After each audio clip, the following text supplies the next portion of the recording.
Hai, selamat pagi adik-adik semua. Selamat pagi juga untuk semua papa dan mama yang menemani. Nah, kita berjumpa lagi dalam ibadah sekolah minggu kita pada hari ini. Sebelum kita mulai ibadah kita, mari kita berdoa. Ya, tangan kalian, lipat tangan, dan tutup mata. Tuhan Yesus, terima kasih ya Tuhan telah memimpin kami dan keluarga kami selama seminggu ini dan juga dalam kehidupan kami. Tuhan, kami sekarang mau mengikuti ibadah ini. Tolong ampuni segala kesalahan kami ya Tuhan. Tolong siapkan hati kami untuk mengikuti ibadah ini. Ya Tuhan, kami juga nanti akan belajar firman-Mu. Tolong pimpin kami ya Tuhan, biarlah firman itu boleh bertumbuh dan berbuah dalam hati kami. Terima kasih ya Tuhan, biarlah segala kemuliaan kembali kepada nama-Mu. Dalam nama Tuhan Yesus kami berdoa. Amin. Ya adik-adik, selamat mengikuti ibadah. Hai, kita kembali berkumpul bersama untuk beribadah. Apakah adik-adik siap untuk memuji Tuhan, menyembah namanya, dan juga merenungkan firman Tuhan? Bagus, adik-adik sudah siap, dan kita semua dengan hati yang siap beribadah. Adik-adik, hari ini gereja merayakan hari yang istimewa. Hari apa adik-adik sekalian? Hari turunnya Roh Kudus, yang biasa kita kenal dengan hari Pentakosta. Pentakosta itu sendiri berarti hari ke-50. Kenapa disebut dengan hari ke-50? Karena 50 hari setelah Tuhan Yesus bangkit, maka turunlah Roh Kudus. Atau 10 hari setelah Tuhan Yesus naik ke sorga. Jadi kalau adik-adik coba hitung, ketika Tuhan Yesus bangkit, maka Tuhan Yesus masih ada di dunia selama 40 hari di bumi ini. Ya, 40 hari. Nah, setelah 40 hari dari kebangkitannya atau Paskah, maka Tuhan Yesus naik ke sorga. Dan 10 hari setelah Tuhan Yesus naik ke sorga, seperti janji Tuhan Yesus bahwa Ia dan Bapa akan mengutus penolong yang lain, yaitu Roh Kudus. 10 hari kemudian, turunlah Roh Kudus. Nah, sekitar 2000 tahun yang lalu, orang-orang percaya berkumpul di suatu tempat. Tiba-tiba terdengar suatu bunyi dari langit, turun bunyi seperti angin keras yang bertiup. Dan terlihatlah lidah-lidah seperti api bertebaran, ya, hingga di atas setiap orang-orang percaya. Itulah momen di sana Roh Kudus turun memenuhi orang-orang percaya.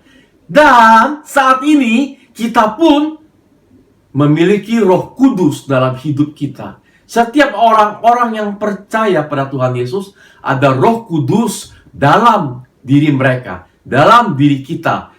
Oleh karena kita menerima Roh Kudus dalam diri kita, maka kita dijadikan anak-anak Allah. Dan oleh karena Roh Kudus, kita dapat berseru kepada Allah, Ya Aba, Ya Bapa. Luar biasa bukan adik-adik sekalian? Dan jangan lupa, Roh Kudus adalah Allah yang memberikan pertolongan, penghiburan, kekuatan bagi kita. Dan juga memimpin kita untuk bersaksi kepada dunia ini bahwa Yesuslah Juru Selamat. Yesuslah Tuhan, satu-satunya Tuhan, satu-satunya Juru Selamat. Hanya Tuhanlah yang dapat menjadi seluruh Juru Selamat, yaitu Yesus Kristus. Adik-adik sekalian, ayo kita bersama-sama menaikkan sebuah pujian. Sebuah pujian ini berbicara tentang bersaksi, bersaksi terus sampai Tuhan Yesus datang yang kedua kali.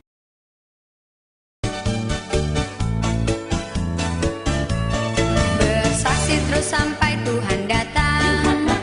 Bersaksi terus sampai Tuhan datang. Bersaksi, bersaksi, bersaksi, haleluya. Bersaksi terus sampai Tuhan datang.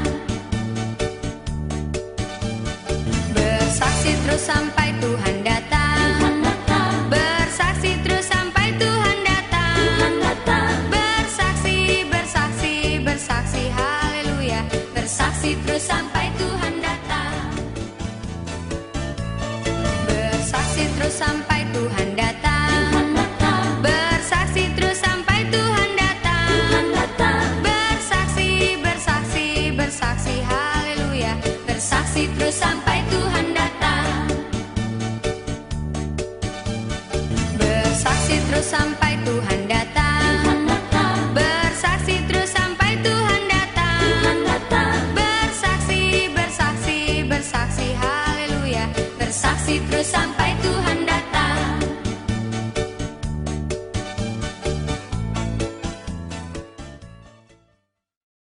Semua lutut pasti berlutut di hadapan Tuhan Yesus.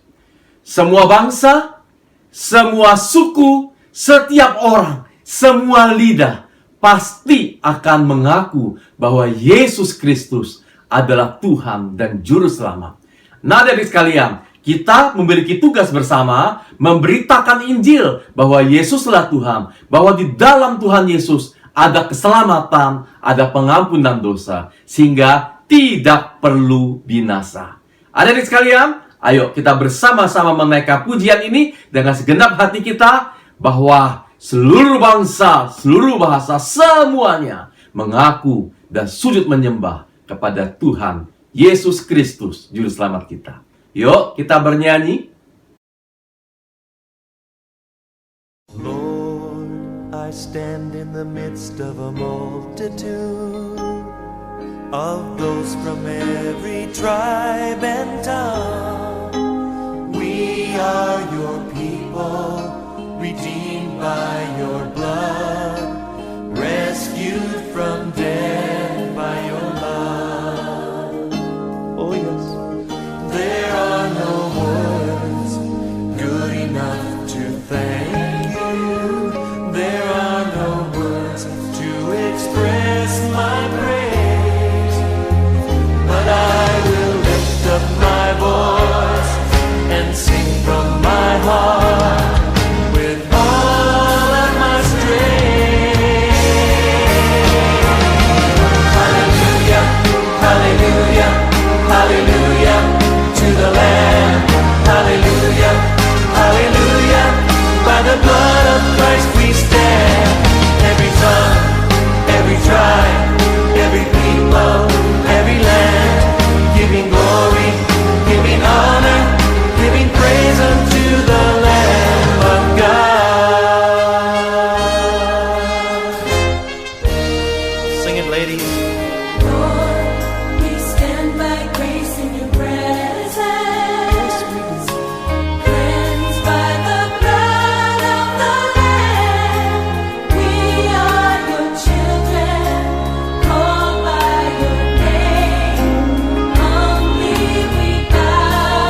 Adik-adik, pernahkah kalian harus memilih jalan mana yang harus kalian lalui? Belok kiri atau belok kanan? Pada saat kita tidak tahu mesti belok kiri, belok kanan, tentu adik-adik perlu petunjuk, bukan? Perlu apa adik-adik sekalian? Perlu peta. Betul, adik-adik perlu peta. Nah, sama juga dengan hidup kita. Kadang-kadang kita harus memilih ke kiri atau ke kanan. Mana jalan yang paling tepat? Mana jalan yang benar? Tentu saja kita memerlukan firman Tuhan untuk menuntun kita. Dan terlebih istimewa lagi, Roh Kudus sendiri yang membimbing, menuntun kita di jalan yang benar. Bukankah Tuhan Yesus berkata, "Akulah jalan dan kebenaran dan hidup. Tidak ada seorang pun yang dapat datang kepada Bapa tanpa melalui aku." Oleh karena itu, kita perlu berjalan dalam jalan yang benar, yaitu Tuhan Yesus sendiri. Bagaimana kita bisa jalan di jalan yang benar? Roh Kudus, Allah yang menuntun kita. Adik-adik sekalian, ayo kita naikkan pujian. Di dalam dunia ada dua jalan.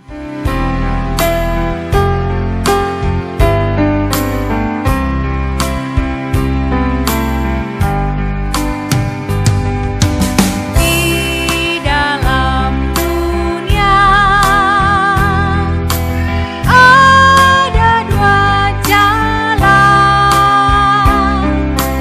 lebar dan sempit. Mana kau pilih? Yang lebar api neraka, jiwamu mati selamanya. Tapi yang sempit, jiwa berglori.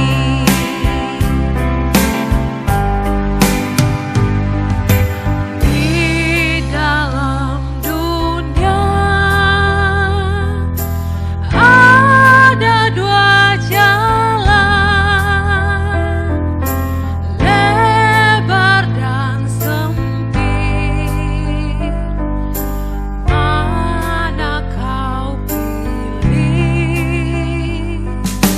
Yang lebar api neraka, jiwamu mati selamanya. Tapi yang sempit, jiwa berglori.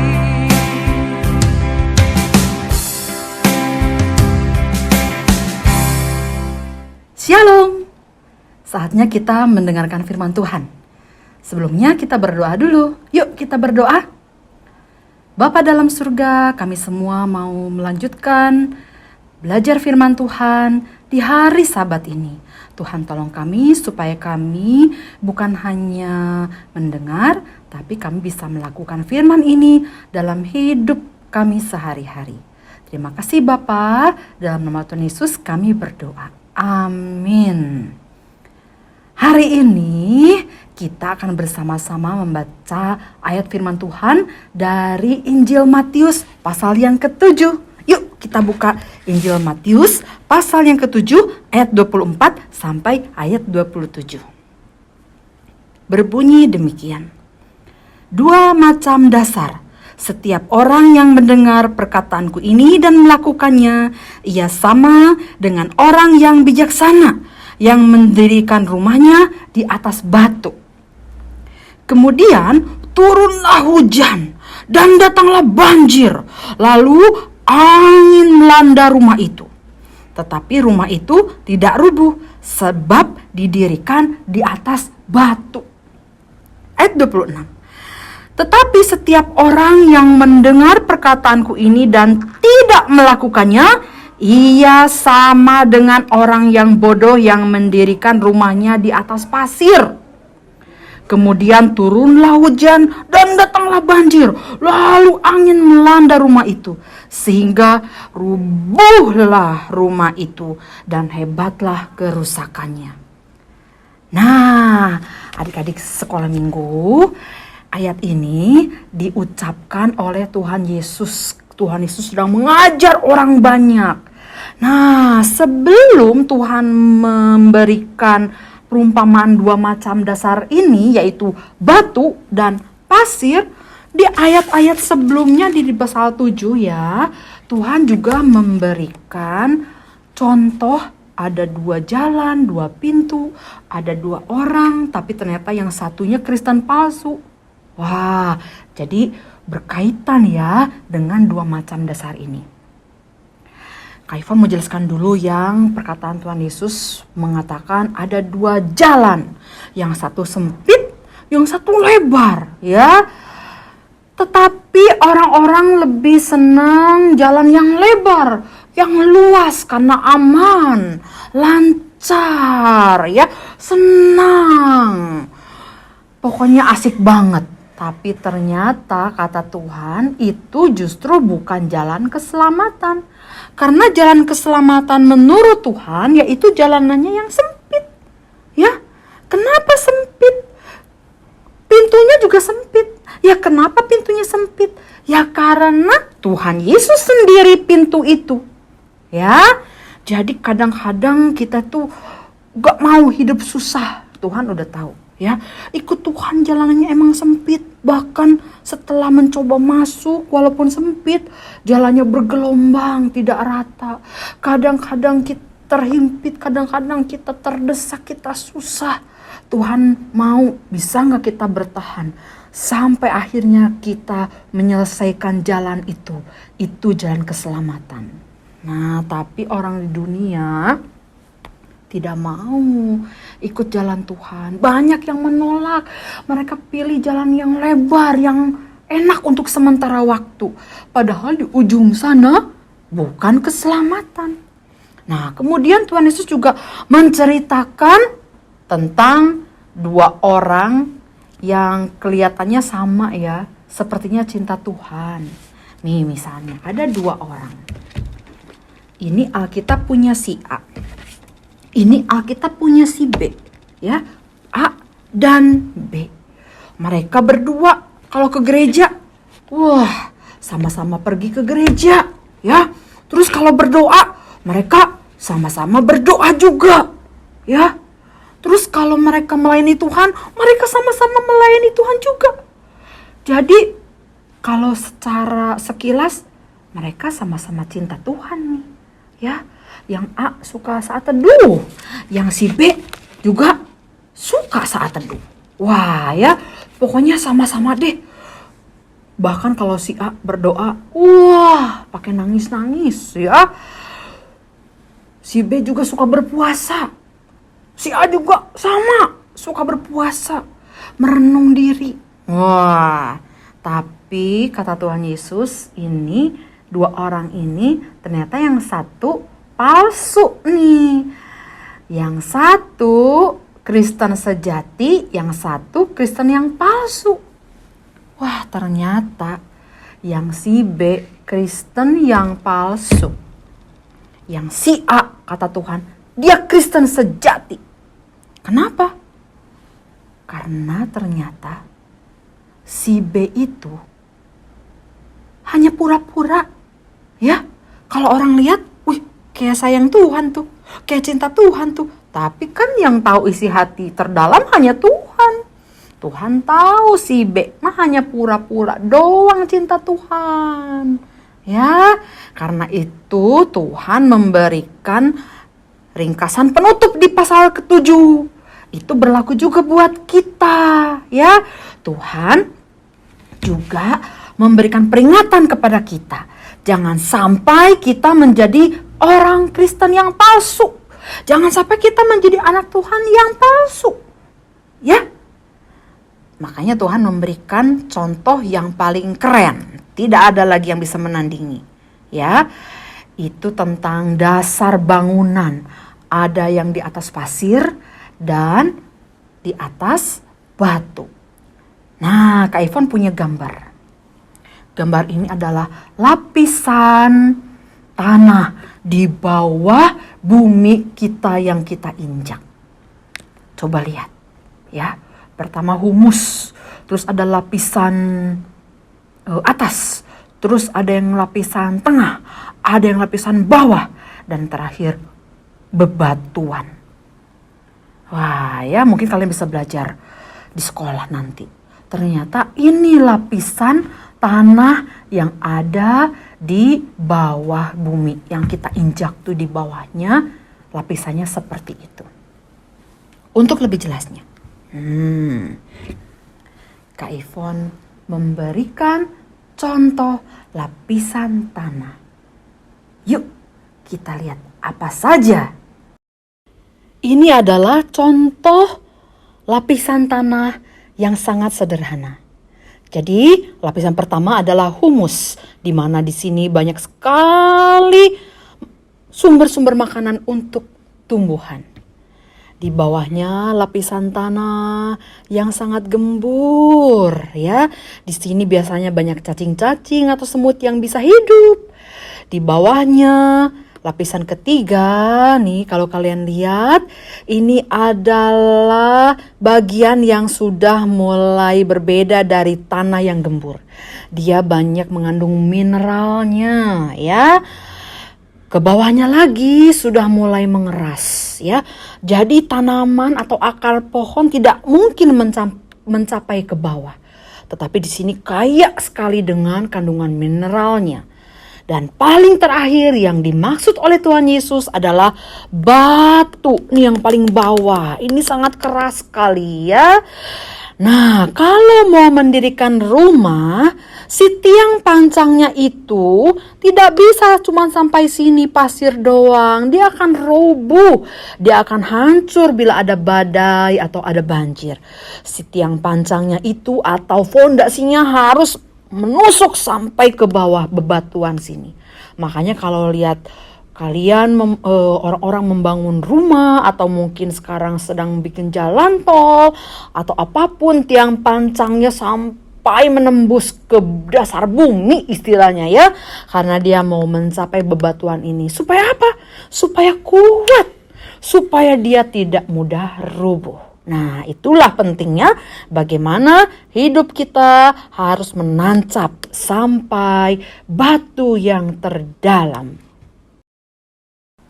Itu dia, ya, lapisan tanah terpenting, ya, yang Tuhan mau tadi waktu kita mau bangun rumah, fondasinya atau tiang pancangnya harus sampai kena batu yang paling bawah. Itu baru namanya kuat. Tapi kalau hanya di atas pasir, bentar lagi juga rubuh. Kena angin, kena banjir, bentar juga hancur. Ya.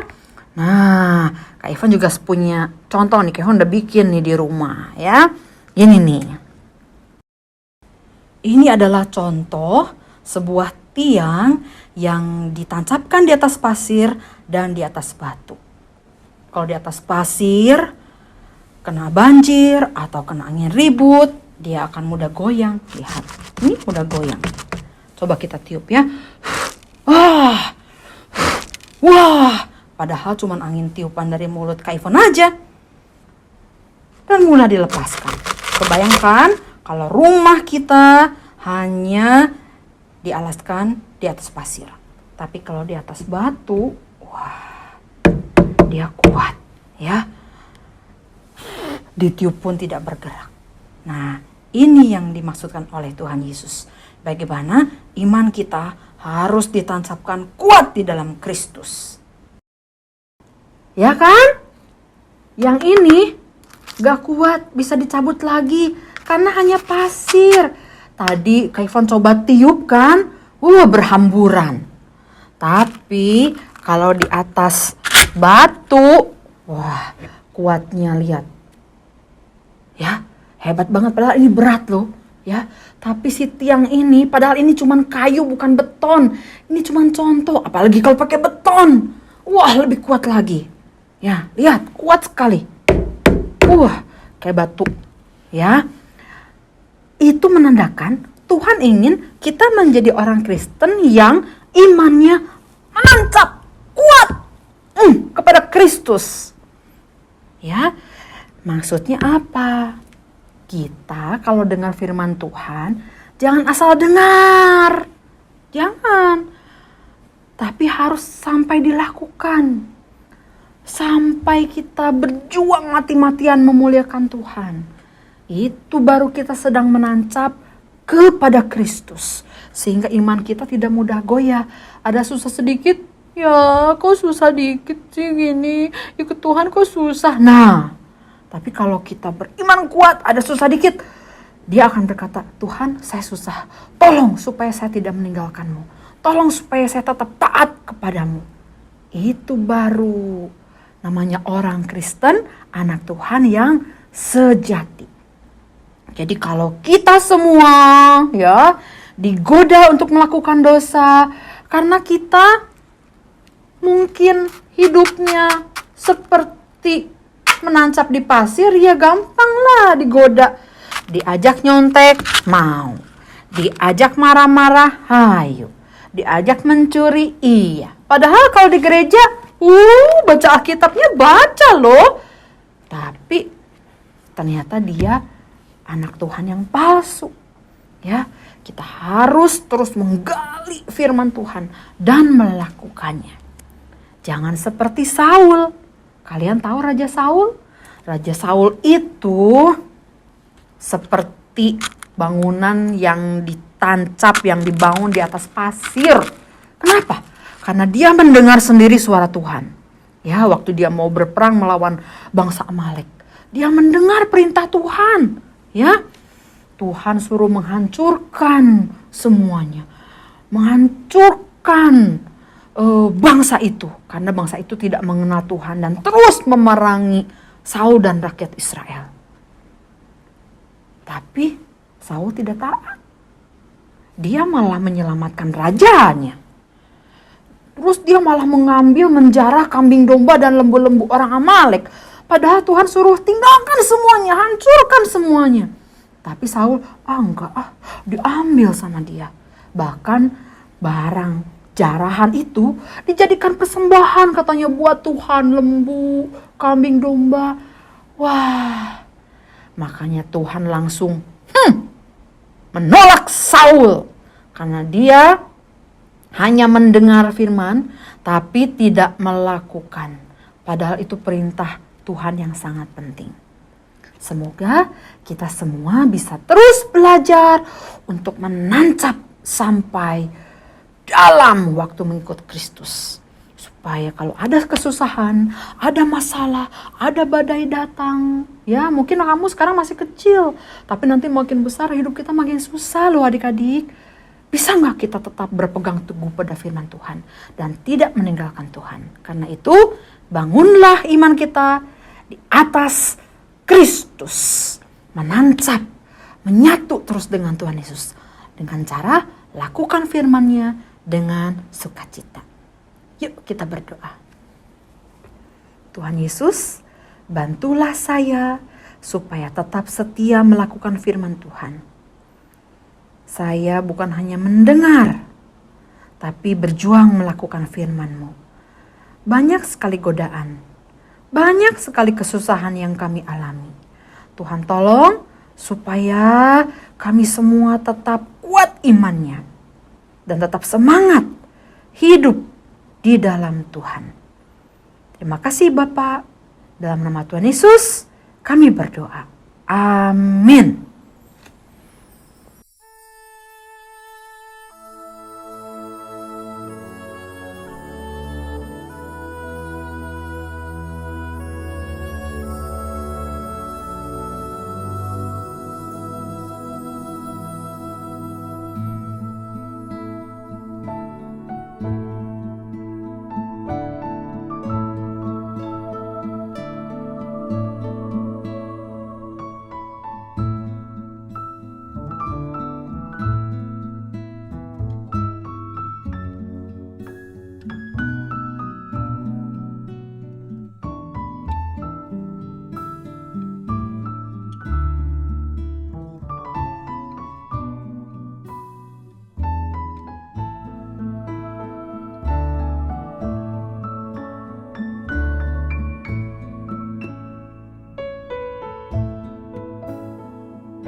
Pengakuan iman rasuli. Aku percaya kepada Allah, Bapa yang Maha Kuasa, Khalik langit dan bumi, dan kepada Yesus Kristus, anaknya yang tunggal Tuhan kita, yang dikandung daripada Roh Kudus, lahir dari anak darah Maria, menderita sengsara di bawah pemerintahan Pontius Pilatus, disalibkan, mati dan dikuburkan, turun ke dalam kerajaan maut. Pada hari yang ketiga bangkit pula dari antara orang mati, naik ke surga, duduk di sebelah kanan Allah, Bapa yang Maha Kuasa.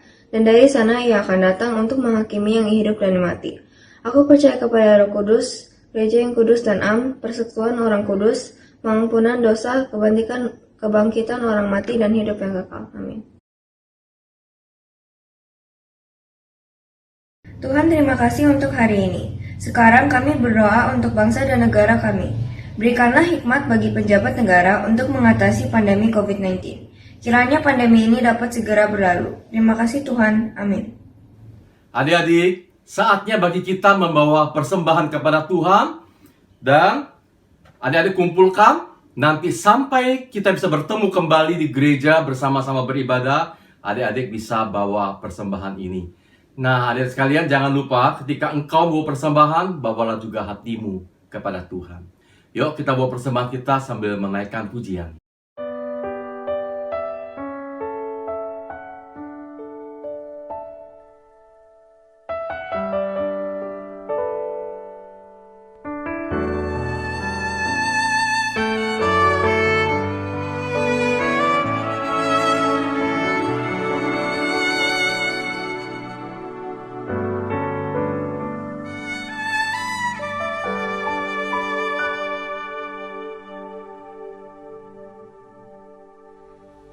Saat ku masuk ke hadirat-Mu, ku tersungkur dan sembah-Mu.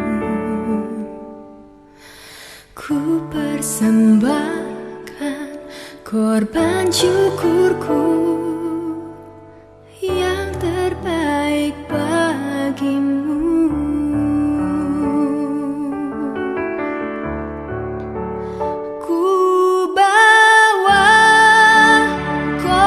Syukur ke tempat kudus-Mu Tuhan, hatiku limpah dengan syukur sebab Tuhan baik selamanya.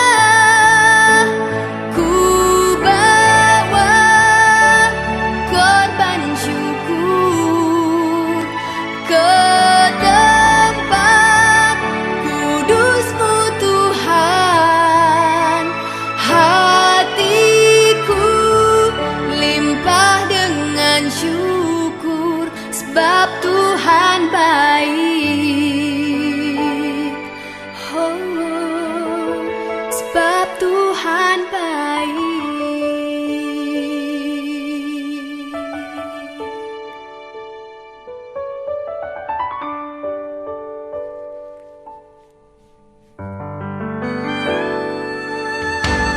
Saat ku masuk ke hadirat-Mu, ku tersungkur dan sembah-Mu. Ku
sebab Tuhan baik.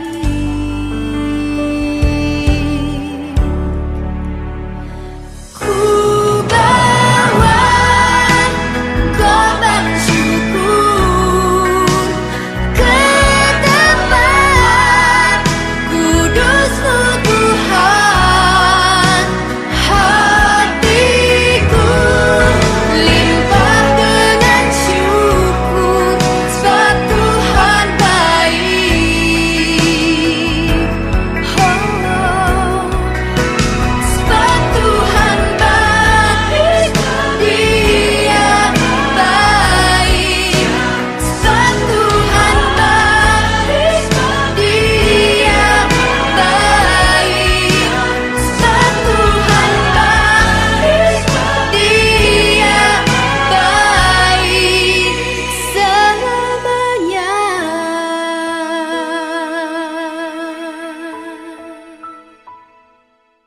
Ayo, adik-adik, Lause mengundang kalian bersama-sama dengan Lause. Kita bangkit berdiri yuk.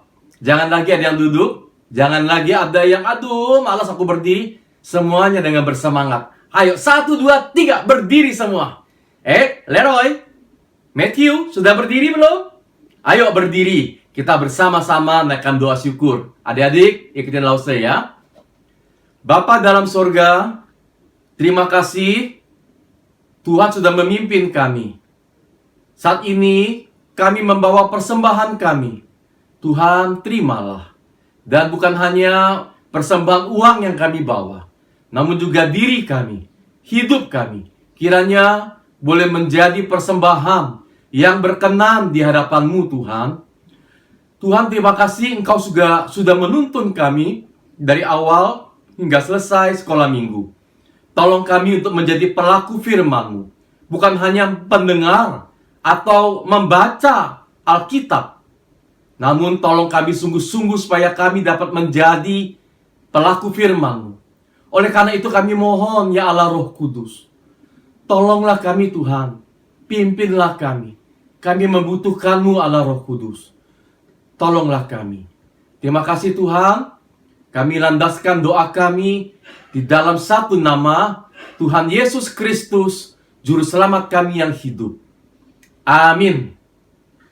Adik-adik sekalian, kita sudah di penghujung acara sekolah minggu pada hari ini. Jangan lupa adik-adik nanti akan langsung bergabung dengan kelas aplikasi. Adik-adik sekalian, kiranya Tuhan Yesus Kristus memberkati kalian. Kalian boleh penuh dengan sukacita, bahagia di dalam Tuhan, damai sejahtera, dan berkat Tuhan atas kalian senantiasa berlimpah-limpah. Sampai jumpa adik-adik sekalian. Shalom.